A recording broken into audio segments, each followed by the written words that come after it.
hello everyone, I'm Jérôme, and let's just start. So in academia we have this kind of data mining, data science thing. We just like to have data sets and analyze data sets.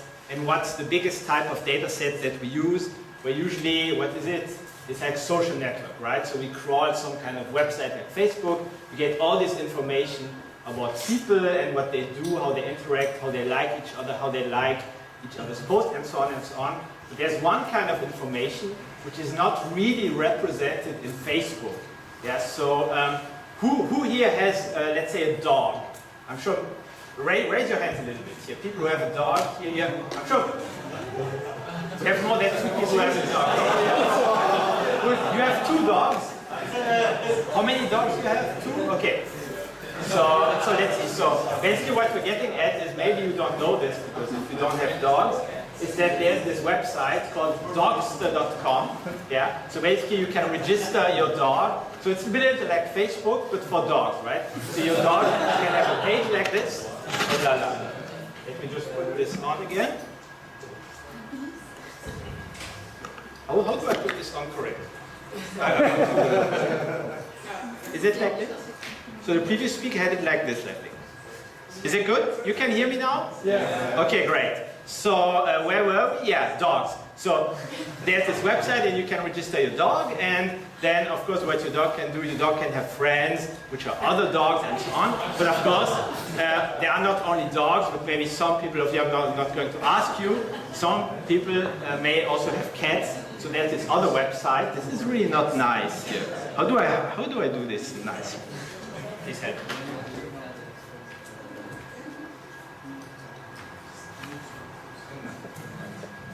Okay, thank you. Let's assume it will stick. Okay, so maybe some people need to go to this website called Catscom, right? And also, maybe some of you don't have time for cats or for dogs, so some of you may have hamsters, right? So maybe you would go to this website called Hamsterscom, right? Yeah. So and basically what we did now is we just crawled all these websites and we did a little bit of some data mining, some little analysis of it, and just look at it. So the first thing to know is that Dogster and Catster are kind of related to the same company. So basically, if you're a user, you can create not just one account, but you can create several accounts for each of your cats or for each of your dogs, right? And then, once you have created these accounts, your dog can become a friend with some other dog, maybe that you upload yourself or from someone else. The cats can also be friends, but cats cannot be friends with dogs. That's just the way that these websites work, okay? And now, so this is the only really scientific thing. I don't want to explain this plot, but just to show you how many dogs can people have. So for instance, some people here have like 250 hamsters, yeah. Some people have like, how much is that, 400 or something cats, and there's someone with over 1,000 dogs, yeah. So this is all in the data set. So where are these guys from? So here's just a little map we made. So this is only English speaking. Yeah, so these websites are only in English. So most people come from the USA or from England. I think there's some tiny little cluster which is maybe even in Belgium. Yeah, so that's that. Now you can look at things like properties of these accounts. So for instance, do people have, can you see the mouse pointer? This is not nice. So no, it's bad. Okay, that's also not nice. Can we have it? Okay. So you can look at for instance, the gender, yeah, or the sex, or however you want to call it, of these animals. So for instance, for cats and for dogs, it's pretty equally distributed. So this microphone is really not... Can you all hear me if I just speak like this? Yeah, it would be easier to... Okay. So for cats and dogs, we have kind of these 50% gender thing. So maybe this is something... thanks. It's not on. Can you hear me now? Okay. So that's that. So I just want to talk a bit about these genders of these animals, because we have kind of a 50-50 distribution here, so that's kind of nice. But on Facebook, I think the official data on Facebook says that there are more women on Facebook, if I'm not mistaken. Yeah, but maybe there's some more recent data. Now you can look at things like what is the age of these animals. So this is just for cats and dogs. So one thing to keep in mind here is that cats and dogs don't live so long, right? So on Facebook, most people who are on Facebook kind of are still alive, right?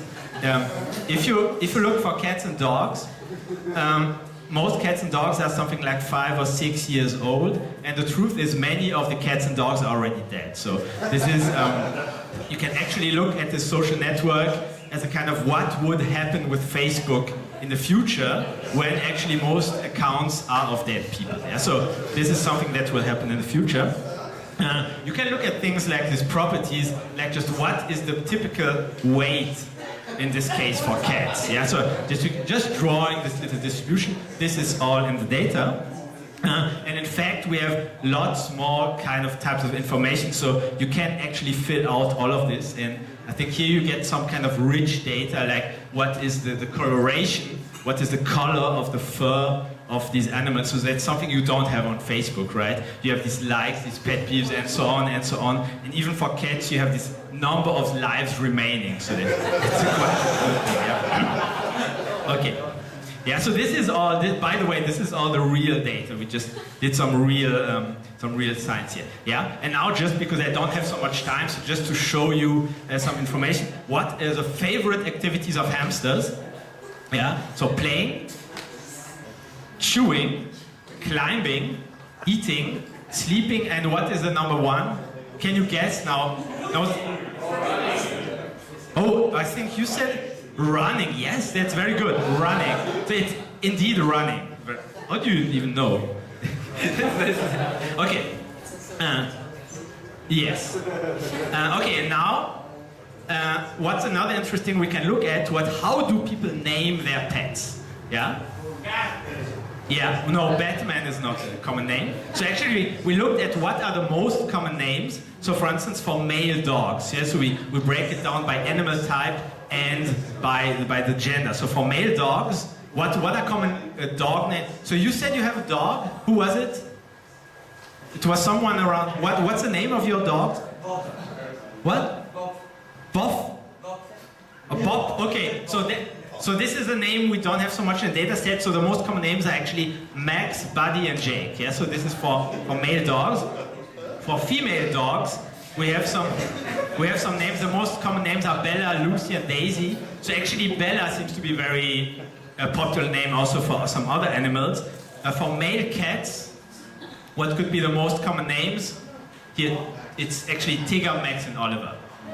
Yeah, so this is what people name their cats in USA. For female cats, Chloe, Bella, Lucy. So again, Bella is very common. And now, finally, of course, interesting part is how are hamsters named? Yeah. So I'm just showing you the whole list at once because it's kind of a long list. So here now, yeah. So these are the names. So by the way, my personal favorite name is actually Hamlet. Yeah. So it's a really good hamster. If you have a hamster, you can name it Hamlet. So the interesting part of these names for hamsters is that if you look at both sides, the names are kind of different. Yeah, so I think the only name in common on the two sides are Oreo, which is like if you have a black and white hamster, you name it Oreo. But otherwise, these names are all kind of gendered, even though they don't necessarily have a gender. Like Cookie, you could easily call your male hamster Cookie, but people don't do this that much. Yeah. So this is that. I think. I guess we should have enough data mining of this for now, so that's the end of my talk, and thank you very much.